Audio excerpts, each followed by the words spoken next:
But first, let's take a look at this left front foot on 361. Now, if you don't remember 361, she's from this video right here.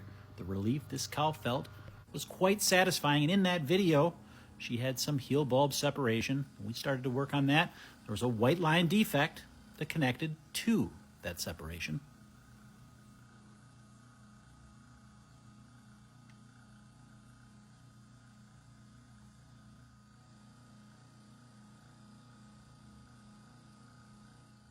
With some time and a little bit of careful work, we were able to free that sole up. We glued a rubber block to that other claw, relieving all of the pressure from this claw, and then we finished trimming all the loose edges up from around it, sprayed it down really well with some chlorhexidine, and then applied salicylic acid and gave it a wrap. After that, she was able to put weight back on that foot once again. Now we're back, exactly 18 days later, to see how it's recovered. And it appears like our work was successful. The sole has firmed up nicely. We won't know if it's completely healed, though, until we do some work tidying this up.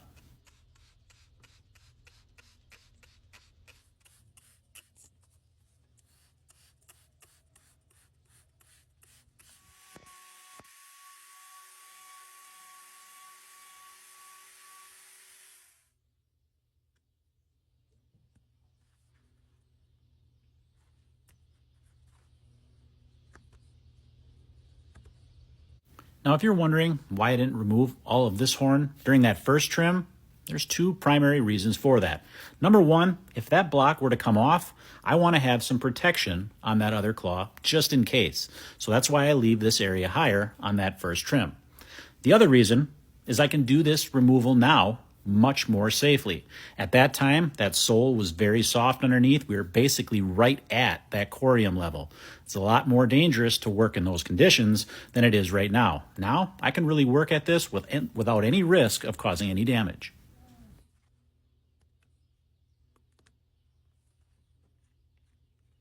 Now, you may be wondering, how sturdy can that sole actually be after just a couple of weeks? But you can see here, I can put some pretty significant pressure on that, trying to clean it up here, without causing much of an issue at all. Now, the sole's not thick enough to bear weight yet. That's going to need a couple more weeks, but it's healed up quite nicely.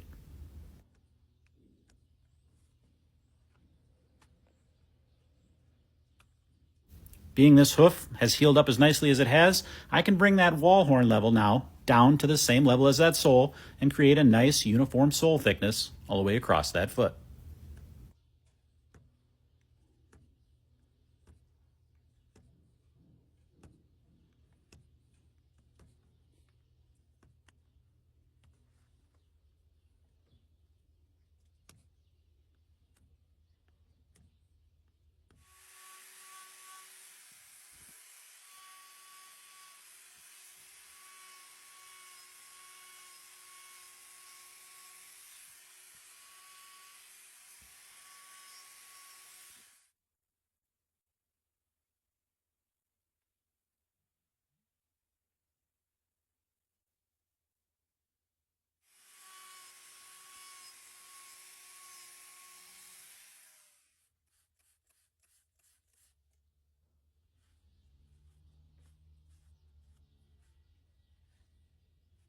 So if you were to ask me, what is an ideal result after just a couple of weeks of healing? This particular foot would be just that. It's got nice uniform sole all the way across this. That disturbance in that white line has cleaned up nicely. We don't have to worry about anything there.